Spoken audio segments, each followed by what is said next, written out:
Narrative of My Captivity Among the Sioux Indians by Fanny Kelly. A Prairie on Fire. Scenes of Terror. In October we were overtaken by a prairie fire. At this season of the year the plants and grass, parched by a hot sun, are ready to blaze in a moment if ignited by the least spark, which is often borne on the wind from some of the many camp fires. With frightful rapidity we saw it extend in all directions, but we were allowed time to escape. The Indians ran like wild animals from the flames, uttering yells like demons, and great walls of fire from the right hand and from the left advanced toward us, hissing, crackling, and threatening to unite and swallow us up in their raging fury. We were amid calcined trees, which fell with a thundering crash, blinding us with clouds of smoke, and were burned by the showers of sparks which poured upon us from all directions. The conflagration assumed formidable proportions, the forest shrunk up in the terrible grasp of the flames, and the prairie presented one sheet of fire, in the midst of which the wild animals, driven from their dens and hiding places by this unexpected catastrophe, ran about mad with terror. The sky gleamed with blood-red reflection, and the impetuous wind swept both flames and smoke before it. The Indians were terrified in the extreme on seeing around them the mountain heights lighted up like beacons, to show the entire destruction. The earth became hot, while immense troops of buffalo made the ground tremble with their ferocious tread, and their bellowings of despair would fill with terror the hearts of the bravest men. Every one was frightened, running about the camp as if struck by insanity. The fire continued to advance, majestically as it were, swallowing up everything in its way, preceded by countless animals of various kinds that bounded along with howls of fear, pursued by the scourge, which threatened to overtake them at every step. A thick smoke, laden with sparks, was already passing over the camp. 10 minutes more, and all would be over with us, I thought, when I saw the squaws pressing the children to their bosoms. The Indians had been deprived of all self-possession by the presence of our imminent peril, the flames forming an immense circle, of which our camp had become the center. But fortunately, the strong breeze which, up to that moment, had lent wings to the conflagration, suddenly subsided, and there was not a breath of air stirring. The progress of the fire slackened. Providence seemed to grant us time. The camp presented a strange aspect. On bended knee, and with clasped hands, I prayed fervently. The fire continued to approach, with its vanguard of wild beasts. The Indians, old and young, male and female, began to pull up the grass by the roots all about the camp, then lassoed the horses and hobbled them in the center, and, in a few moments, a large space was cleared, where the herbs and grass had been pulled up with the feverish rapidity which all display in the fear of death. Some of the Indians went to the extremity of the space, where the grass had been pulled up, and formed a pile of grass and plants with their feet, then, with their flint, set fire to the mass, and thus caused fire to fight fire, as they called it. This was done in different directions. A curtain of flames rose rapidly around us, and for some time the camp was almost concealed beneath a vault of fire. It was a moment of intense and awful anxiety. By degrees the flames became less fierce, the air purer. The smoke dispersed, the roaring diminished, and, at length, we were able to recognize each other in this horrible chaos. A sigh of relief burst from every heart. Our camp was saved. After the first moments of joy were over, the camp was put in order, and all felt the necessity of repose after the terrible anxieties of the preceding hours, and also to give the ground time enough to cool, so that it might be traveled over by people and horses. The next day we prepared for departure. Tents were folded and packages were placed on the ponies, and our caravan was soon pursuing its journey, under the direction of the chief, who rode in advance of our band. The appearance of the prairie was much changed since the previous evening. In many places the black and burnt earth was a heap of smoking ashes. Scarred and charred trees, still standing, displayed their saddening skeletons. The fire still roared at a distance, and the horizon was still obscured by smoke. The horses advanced with caution over the uneven ground, constantly stumbling over the bones of animals that had fallen victims to the embrace of the flames. The course we took in traveling wound along a narrow ravine, the dried bed of some torrent, deeply enclosed between two hills. The ground trodden by the horses was composed of round pebbles which slipped from under their feet, augmenting the difficulty of the march, which was rendered still more toilsome to me by the rays of the sun falling directly upon my uncovered head and face. The day passed away thus, and, aside from the fatigue which oppressed me, the day's journey was unbroken by any incident. At evening, we again camped in a plain, absolutely bare, but in the distance we could see an appearance of verdure, affording great consolation, for we were about to enter a spot spared by the conflagration. At sunrise, next morning, we were on the march toward this oasis in the desert. End of chapter 17. Last days with the Ogallala Sioux. Massacre of a party returning from Idaho. A woman's scalp. A scalp dance. Suspicious circumstance. Arrival of Blackfeet Indians. Negotiations for my ransom. Treachery. My last days with the Ogallala Sioux Indians were destined to be marked by a terrible remembrance.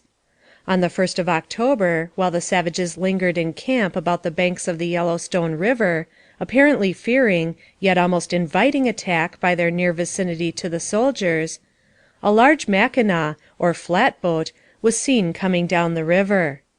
From their hiding places in the rocks and bushes, they watched its progress with the stealthy ferocity of the tiger waiting for its prey. At sundown, the unsuspecting travelers pushed their boat toward the shore, and landed for the purpose of making a fire and camping for the night. The party consisted of about 20 persons, men, women, and children. Suspecting no danger, they left their arms in the boat. With a simultaneous yell, the savages dashed down upon them, dealing death and destruction in rapid strokes. The defenseless emigrants made an attempt to rush to the boat for arms, but were cut off, and their bleeding bodies dashed into the river as fast as they were slain. Then followed the torture of the women and children. Horrible thought! From which all will turn with sickened soul, and shuddering cry to heaven, "How long, O Lord? How long shall such inhuman atrocities go unpunished?" Not a soul was left alive when that black day's work was done, and the unconscious river bore away a warm tide of human blood and sinking human forms. When the warriors returned to camp, they brought their frightful trophies of blood-stained clothes and ghastly scalps. My heart-sick eyes beheld the dreadful fruits of carnage, and, among the rest, I saw a woman's scalp with heavy chestnut hair, a golden brown, and 4 feet in length, which had been secured for its beauty. The tempting treasure lost the poor girl her life, which might have been spared, but her glorious locks were needed to hang on the chief's belt. Nearly all the flatboats that passed down the Yellowstone River to the Missouri from the mining regions during that season were attacked, and in some instances one or more of the occupants killed. The approach of this boat was known, and the Indians had ample time to plan their attack so that not a soul should escape. That night the whole camp of braves assembled to celebrate the fearful scalp dance, and from the door of my tent I witnessed the savage spectacle, for I was ill, and, to my great relief, was not forced to join in the horrid ceremony. A number of squaws occupied the center of the ring they formed, and the pitiless wretches held up the fresh scalps that day reaped in the harvest of death. Around them circled the frantic braves, flourishing torches and brandishing weapons, with the most ferocious barks and yells, and wild distortions of countenance. Some uttered boasts of bravery and prowess, and others lost their own identity in mocking their dying victims in their agony. Leaping first on one foot, then on the other, accompanying every movement with wild whoops of excitement, they presented a scene never to be forgotten. The young brave who bore the beautiful locks as his trophy did not join in the dance. He sat alone, looking sad. I approached and questioned him, and he replied that he regretted his dead victim. He brought a blood-stained dress from his lodge, and told me it was worn by the girl with the lovely hair, whose eyes haunted him and made him sorry. After being cognizant of this frightful massacre, I shrank more than ever from my savage companions, and pursued my tasks in hopeless despondence of ever being rescued or restored to civilized life. One day I was astonished to notice a strange Indian, whom I had never seen before, making signs to me of a mysterious nature.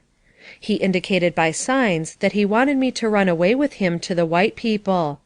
I had become so suspicious, from having been deceived so many times, that I turned from him and entered the chief's tent, where, despite his cruelty and harshness to me, I felt comparatively safe.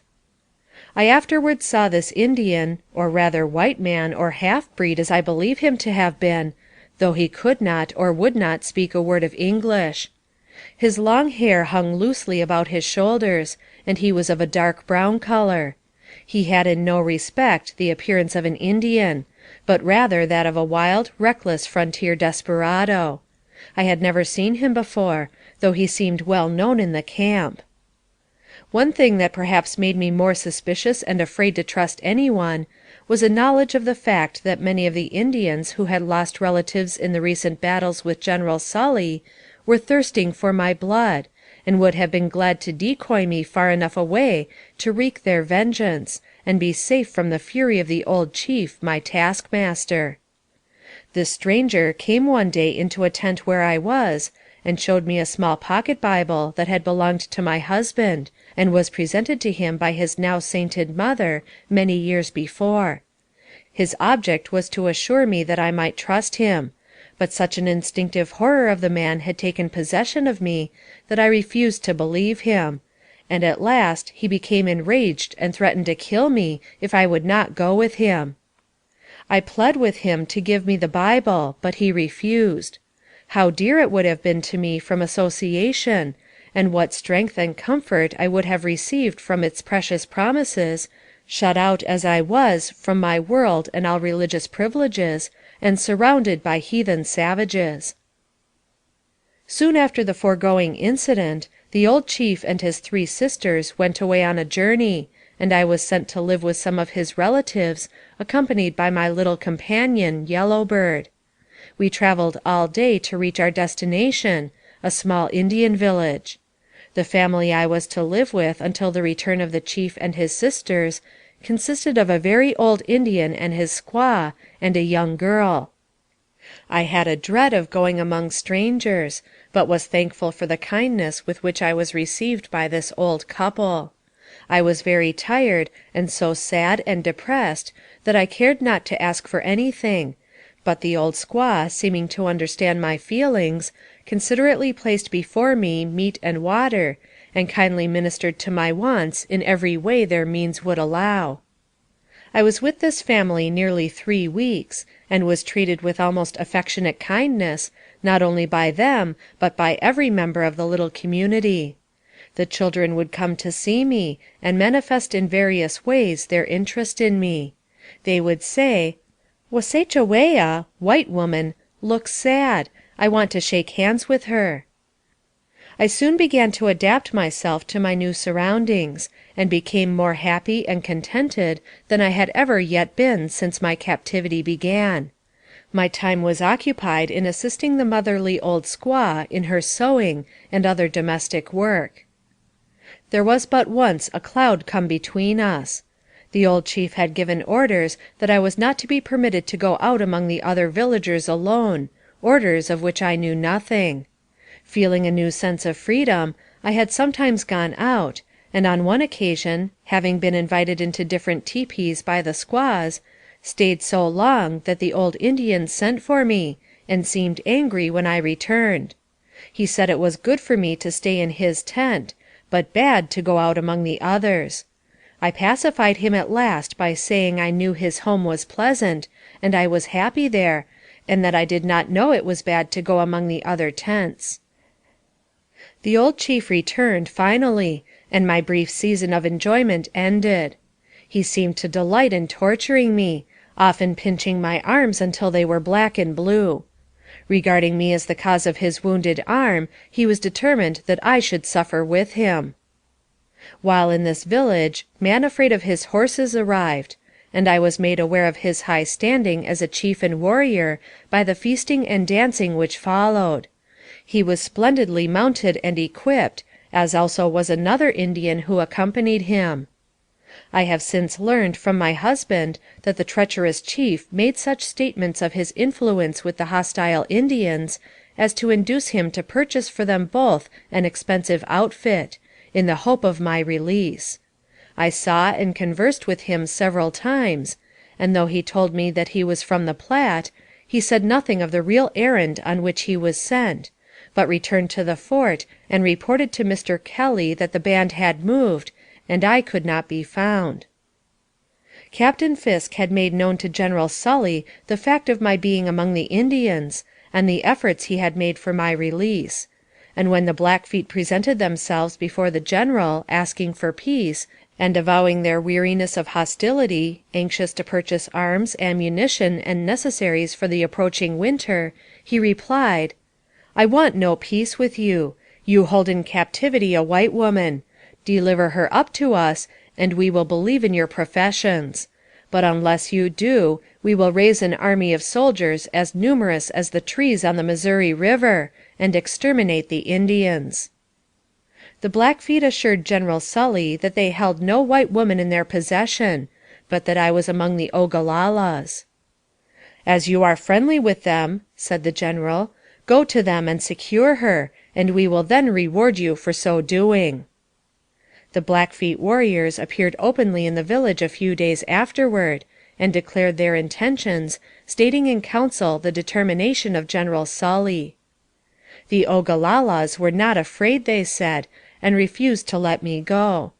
They held solemn council for 2 days, and at last resolved that the Blackfeet should take me as a ruse to enable them to enter the fort, and a wholesale slaughter should exterminate the soldiers. While thus deliberating as to what they thought best, part of them willing and the other half refusing to let me go, Hunkiapa, a warrior, came into the lodge and ordered me out, immediately following me. He then led me into a lodge where there were 50 warriors, painted and armed, their bows strung and their quivers full of arrows. From thence the whole party, including 3 squaws, who, noting my extreme fear, accompanied me, started toward a creek, where there were 5 horses and warriors to attend us to the Blackfeet village. Placing me on a horse, we were rapidly pursuing our way, when a party of the Ogalallas, who were unwilling, came up with us to reclaim me. Here they parleyed for a time, and finally, after a solemn promise on the part of my new captors that I should be returned safely, and that I should be cared for and kindly treated, we were allowed to proceed. In their parleying, one of the warriors ordered me to alight from the horse, pointing a pistol to my breast. Many of them clamored for my life, but finally they settled the matter, and permitted us to proceed on our journey. After so many escapes from death, this last seemed miraculous, but God willed it otherwise, and to him I owe my grateful homage. It was a bitter trial for me to be obliged to go with this new and stranger tribe. I was unwilling to exchange my life for an unknown one, and especially as my companionship with the sisters of the chief had been such as to protect me from injury or insult. A sort of security and safety was felt in the lodge of the chief, which now the fear of my new position made me appreciate still more. Savages they were, and I longed to be free from them, but now I parted with them with regret and misgiving. Though my new masters, for such I considered them, held out promise of liberty and restoration to my friends, knowing the treacherous nature of the Indians, I doubted them. True, the Ogalallas had treated me at times with great harshness and cruelty, yet I had never suffered from any of them the slightest personal or unchaste insult. Let me bear testimony to this redeeming feature in their treatment of me. At the time of my capture, I became the exclusive property of Ottawa, the head chief, a man over 75 years of age and partially blind, yet whose power over the band was absolute. Receiving a severe wound in a melee I have already given account of, as I was compelled to become his nurse or medicine woman, and my services as such were so appreciated, that harsh and cruel as he might be, it was dangerous for others to offer me insult or injury, and to this fact, doubtless, I owe my escape from a fate worse than death. The Blackfeet are a band of the Sioux nation, consequently, are allies in battle. The chief dared not refuse on this account; besides, he was an invalid, and wounded badly. The Blackfeet left 3 of their best horses as a guarantee for my safe return. The chief of the Ogalallas had expressed the desire that, if the Great Spirit should summon him away, that I might be killed, in order to become his attendant to the spirit land.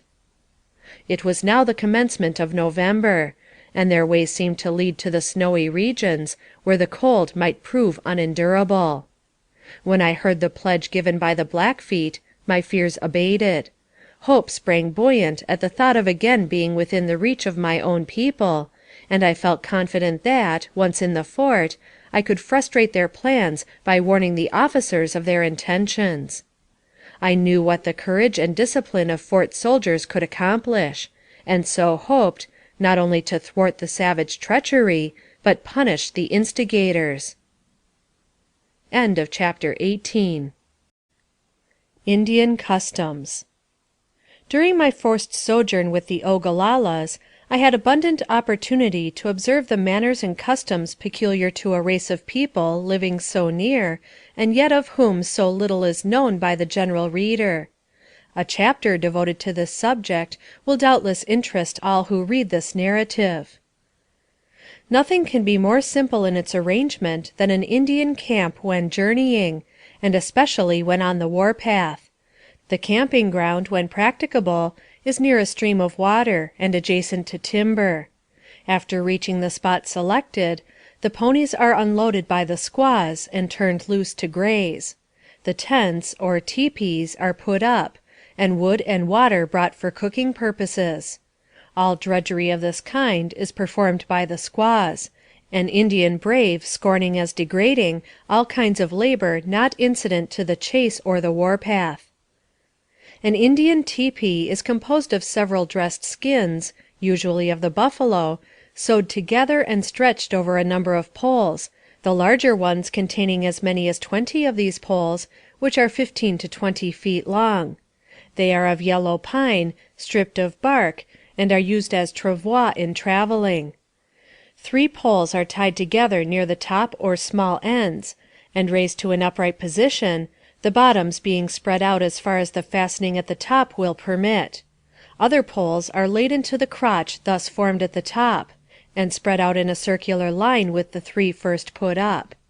This comprises the framework, and when in the position described, is ready to receive the covering, which is raised to the top by means of a rawhide rope, when, a squaw seizing each lower corner, it is rapidly brought around, and the edges fastened together with wooden pins, a squaw getting down on all fours, forming a perch upon which the tallest squaw of the family mounts, and inserts the pins as high as she can reach. A square opening in the tent serves for a door, and is entered in a stooping posture. A piece of hide hangs loosely over this opening, and is kept in position by a heavy piece of wood fastened at the bottom. When in position, the Indian teepee is of the same shape as the Sibley tent. In the middle is built a fire, where all the cooking is done, a hole at the top affording egress for the smoke. The preparation for a meal is a very simple affair. Meat was almost their only article of diet, and was generally roasted, or rather warmed through over the fire, although sometimes it was partially boiled, and always eaten without salt or bread. They have no set time for eating, will fast all of one day and perhaps eat a dozen times the next. The outer edge of the tent contains the beds of the family, which are composed of buffalo robes and blankets. These are snugly rolled up during the day and do service as seats. If there is reason to suppose an enemy near, no fire is allowed in the camp, and in that case each one satisfies appetite as best he or she can, but generally with papa, or dried buffalo meat. An Indian camp at close of day presents a most animated picture.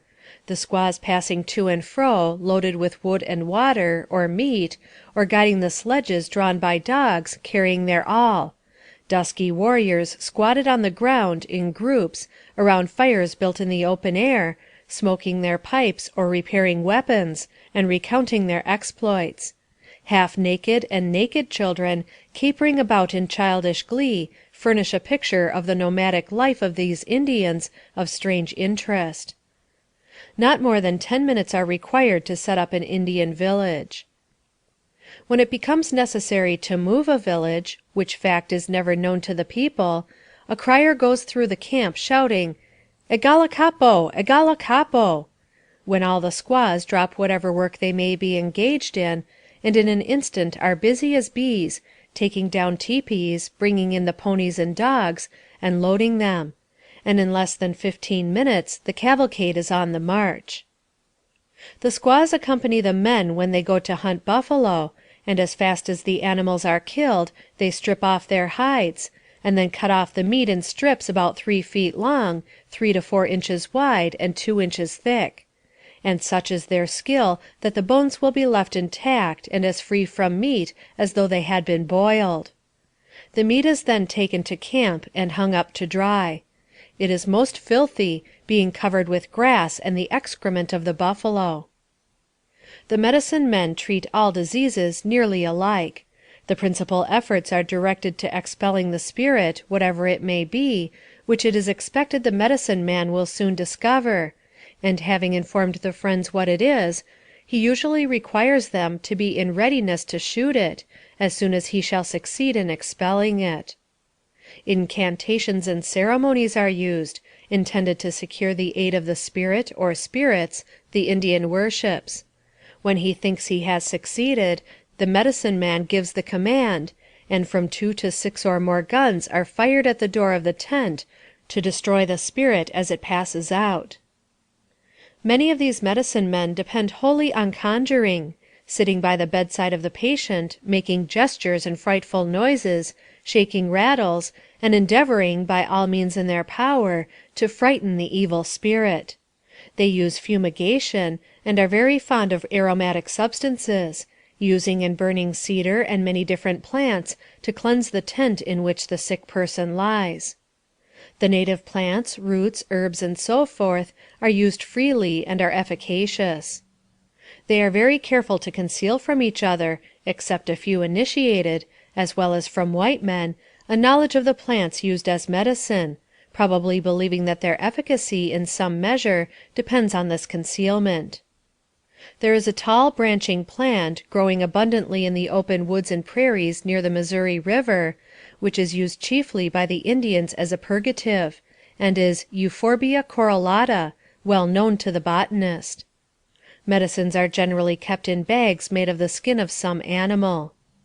All the drinks which are given to the sick to quench thirst are astringent, sometimes bitter and sometimes slightly mucilaginous. The most common is called red root, Ceanothus canadensis, a plant abounding in the western prairies, although they seem to have more faith in some ceremony. A dance peculiar to the tribe where I was, called the pipe dance, is worth mentioning, and is called by the Indians a good medicine. A small fire is kindled in the village, and around this the dancers, which usually consist of young men, collect, each one seated upon a robe. The presiding genius is a chief, or a medicine man, who seats himself by a fire with a long pipe which he prepares for smoking. Offering it first to the Great Spirit, he then extends it toward the north, south, east, and west, muttering unintelligibly. Meanwhile, an equally august personage beats a drum, singing and leaping and smoking. The master of ceremonies sits calmly looking on, puffing away with all the vigor imaginable. The dance closes with piercing yells and barking like frightened dogs, and it lasts an hour or more. When the mother gives birth to her child, it is not uncommon for no other person to be present. She then lives in a hut or lodge by herself until the child is 25 or 30 days old, when she takes it to its father, who then sees his child for the first time. Females after parturition and also in other conditions bathe themselves, swim, as they express it, in the nearest river or lake. This is, no doubt, a most efficacious means of imparting strength and vigor to the constitution, and it is certain that Indian females are less subject to what are termed female complaints than white women. It is an uncommon occurrence that an Indian woman loses her life in parturition. When the child is old enough to run alone, it is relieved of its swathings, and if the weather is not too cold, it is sent off without a particle of clothing to protect it or impede the action of its limbs, and in this manner it is allowed to remain until it is several years old, when it receives a limited wardrobe. Despite the rugged and exposed life they lead, there are comparatively few cripples and deformed persons among them. It is said that deformed infants are regarded as unprofitable and a curse from the Great Spirit, and disposed of by death soon after birth.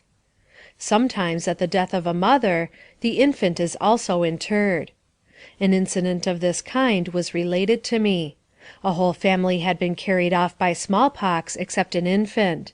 Those who were not sick had as much to do as they could conveniently attend to, consequently there was no one willing to take charge of the little orphan. It was placed in the arms of its dead mother, enveloped in blankets and a buffalo robe, and laid upon a scaffold in their burying place. Its cries were heard for some time, but at last they grew fainter, and finally were hushed altogether in the cold embrace of death, with the moaning wind sounding its requiem, and the wolves howling in the surrounding gloom, a fitting dirge for so sad a fate. The Indians believe that God, or the Great Spirit, created the universe and all things just as they exist. They believe the sun to be a large body of heat, and that it revolves around the earth. Some believe it is a ball of fire. They do not comprehend the revolution of the earth around the sun. They suppose the sun literally rises and sets, and that our present theory is an invention of the white man, and that he is not sincere when he says the earth moves around the sun. They say that paradise, or the happy hunting grounds, is above, but where they have no definite idea, although all think the future a happier state. They regard skill in hunting or success in war as the passport to eternal happiness and plenty, where there is no cold or wet season. Still, they all acknowledge it is the gift of the Wahontanka, the Great Spirit.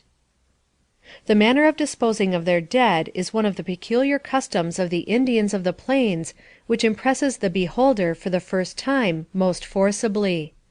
4 forked posts are set up, and on them a platform is laid, high enough to be out of reach of wolves or other carnivorous animals, and on this the body is placed, wrapped in buffalo robes or blankets, and sometimes both, according to the circumstances of the deceased, and these are wound securely with a strip of buffalo hide. If in the vicinity of timber, the body is placed on a platform securely fixed in the crotch of a high tree. The wrappings of buffalo robe or blankets protect the body from ravenous birds that hover around, attracted by the scent of an anticipated feast. All that pertained to the dead while living, in the way of furs, blankets, weapons, cooking utensils, etc., are also deposited with the body. In some instances, the horse belonging to the deceased is shot.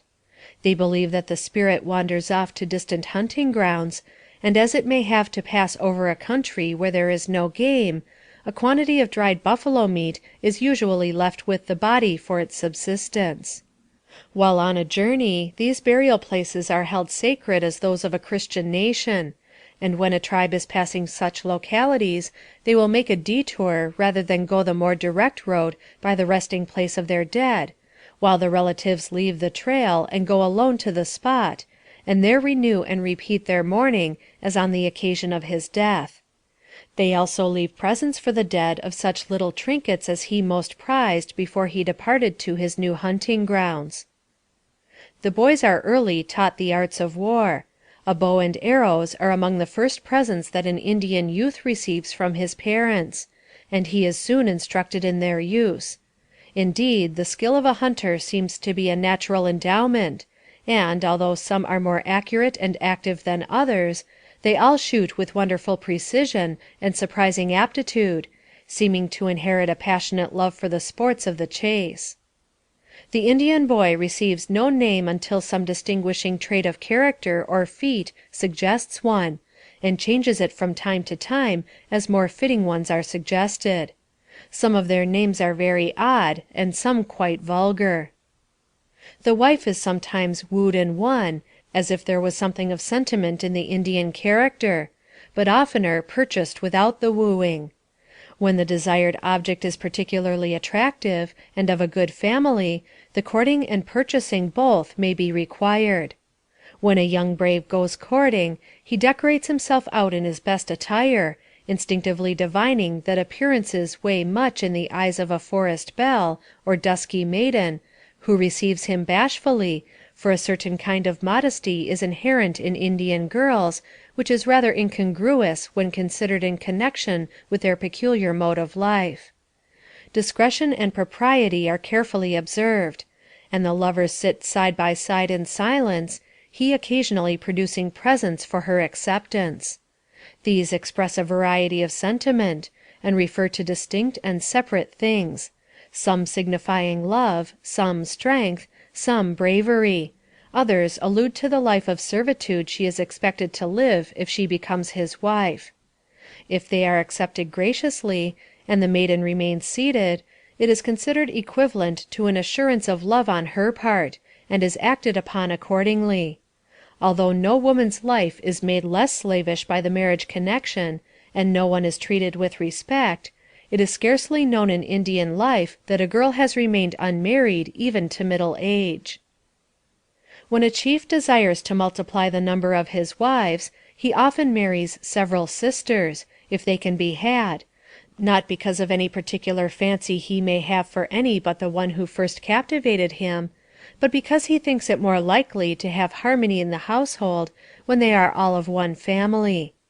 Not even squaws can live happily together, when each may have a part interest in the same man as their husband jointly. Polygamy is inconsistent with the female character, whether in barbarism or civilization. As many skins as they can transport on their ponies, of the game killed while on their hunts, are dressed by the squaws, and then taken to some trading post, military station, or agency, and bartered off for such articles as are most desired by them, such as beads, paints, etc., and powder, lead, and caps. They are willing to allow much more proportionately for ammunition than any other articles. They are most outrageously swindled by the traders whom our government licenses to trade with them. A buffalo robe which the trader sells for from $10 to $15 is bought from the Indians for a pint cap of sugar and a small handful of bullets, while furs of all kinds are exchanged for paints and trinkets at equally disproportionate rates. The Indians know they are cheated whenever they barter with the white traders, but they have no remedy, as there is no competition, and hence much of their dissatisfaction. Buffalo robes, bear skins, and deer, and antelope skins are brought in great numbers. They shoot and trap the beaver and otter expressly for their furs. The Indians are almost universally fond of whiskey, and have a strong propensity for gambling. They will risk at cards almost everything they own, and if unsuccessful appear quite resigned to their loss, resting in the gambler's hope of better luck next time. The squaws play a game with small bones of oblong shape, which seems to have a great fascination for them, as I have known them to spend whole days and nights at it, and in many instances gambling away everything they owned. 5 of these pieces are used, each possessing a relative value in the game, designated by spots from 1 to 5 on one side, the other being blank. They are placed in a dish or small basket, which is shaken and then struck upon the ground with a jar, tossing the pieces over, and, according to the number of spots up, so is the game decided, very similar, I imagine, to the white man's game of high die. They have a peculiar way of defining time. When they wish to designate an hour of the day, they point to the position the sun should be in at that time. The number of days is the number of sleeps. Their next division of time is the number of moons, instead of our months, and the seasons are indicated by the state of vegetation. For instance, spring is when the grass begins to grow, and the autumn is when the leaves fall from the trees, while years are indicated by the season of snows. There is a language of signs common to all the tribes, by which one tribe may communicate with another without being able to speak or understand its dialect. Each tribe is known by some peculiar sign. The Indian is noted for his power of endurance of both fatigue and physical pain. I have thought much upon the fear manifested by these reputed brave barbarians. They seem to be borne down with the most tormenting fear for their personal safety at all times, at home or roaming for plunder, or when hunting, and yet courage is made a virtue among them, while cowardice is the unpardonable sin.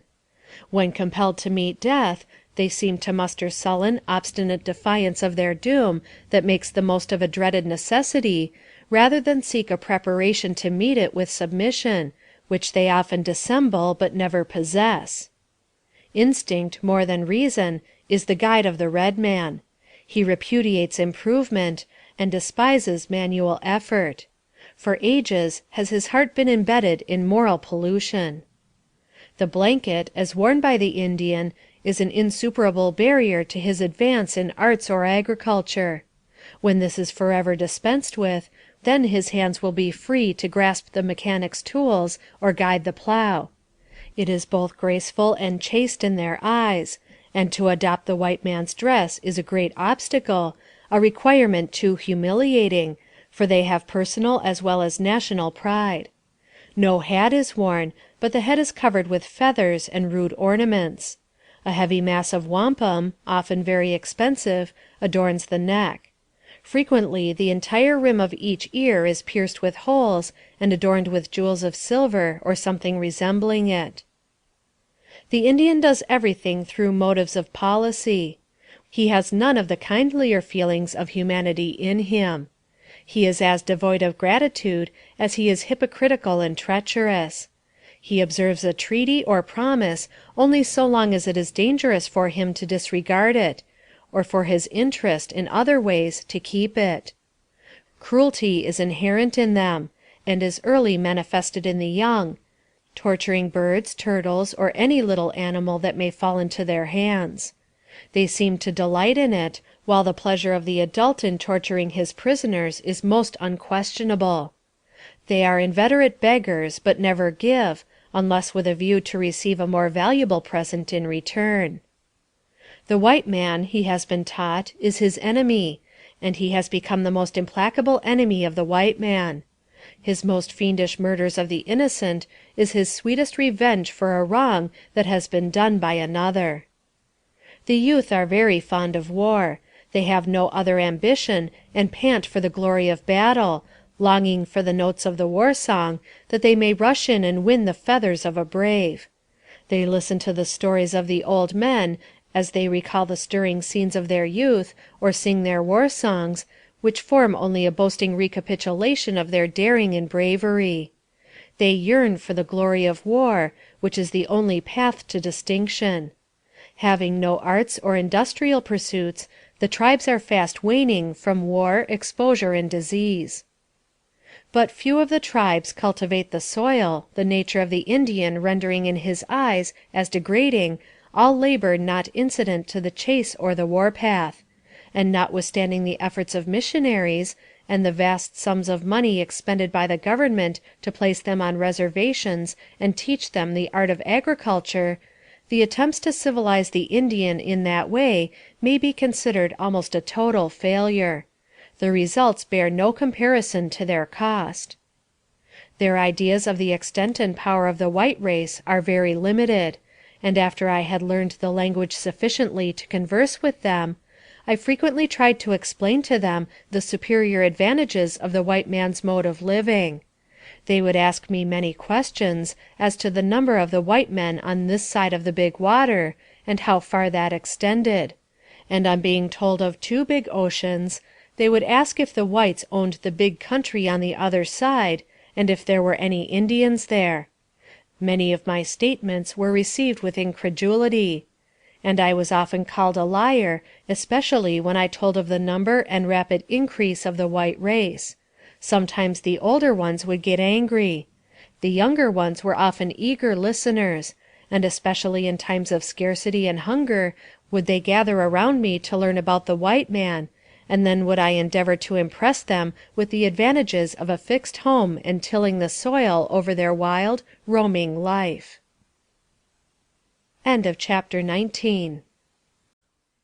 Chapter 20.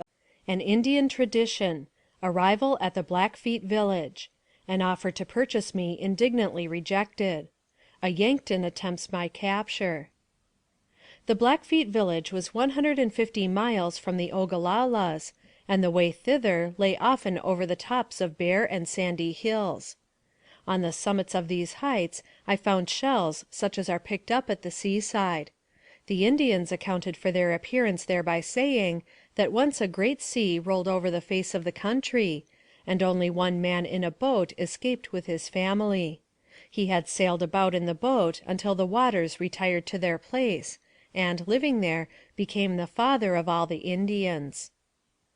These savages proved very kind to me.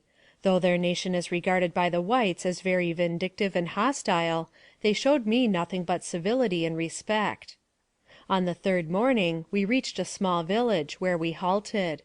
The Indians of the village were rejoiced to see me.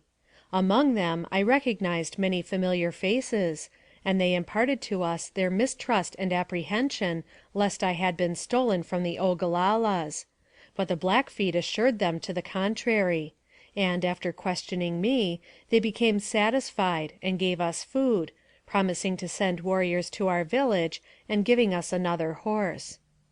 The journey to the village of the Blackfeet was exceedingly wearisome, completely exhausting me by its length, and I suffered from the intense cold weather.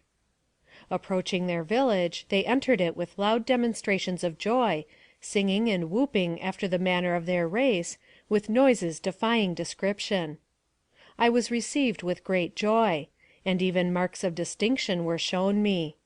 That night there was a feast, and everything denoted a time of rejoicing. My life now changed. Instead of waiting upon others, they waited upon me. The day of my arrival in the Blackfeet village was a sad one, indeed, being the first anniversary of my wedding. The songs and shouts of exultation of the Indians seemed like a bitter mockery of my misery and helplessness. I met in the village many warriors whom I had seen during the summer, and knew that they had participated in the battles with General Sully. They saw that something had made me sad and thoughtful, and asked what it was. I told them it was my birthday. Soon after my arrival, Ego Sagalanicha was sent to me, and inquired how I was treated, and particularly wished to know if they were respectful to me. She told me that she was sent to inquire for my safety and well-being, and that any remissness on the part of the Blackfeet would be visited with vengeance. She told me that her people mourned the captive's absence, and grieved for her presence. From others I learned the same. Next morning there was great commotion in the camp, caused by the arrival of a delegation from the Yanktons, with a handsome horse and saddle, as a present for me. The saddle was of exquisite workmanship, embroidered with beads, and richly decorated with fringe. The Yanktons desired to purchase me, offering 5 of their finest horses for me, which the Blackfeet were quite indignant at, replying that they also had fine horses, and, deeming it an insult, returned the horse and its saddle. Fearing my disappointment, they in council that night decided to present me with something as worthy as the Yanktons had sent. Accordingly, at the door of my tent next morning were 4 of their best animals. 8 beautiful robes were brought in by the young men, and given me also. The Yanktons were told to return to their tribe, and if such a message was again sent, the hatchet would be painted and given to them. This closed the negotiation, but not their efforts to obtain me. The large reward which had been offered for my recovery caused the Indians much trouble, as frequently large parties from other tribes would come in, offering to purchase me from those who held me captive. Several such instances occurred while I was with the Ogalallas, nor were the Blackfeet exempt from similar annoyances. One day, while in Tall Soldier's tepee, there was a large body of mounted warriors seen approaching the village. The women gathered around me, and told me I must stay in the tent concealed. All was excitement, and the women seemed frightened. Soon I knew that preparations were being made for a feast on a large scale. The strange warriors came into camp and held a council, at which Tall Soldier made a speech, which, from the distance, I could not understand.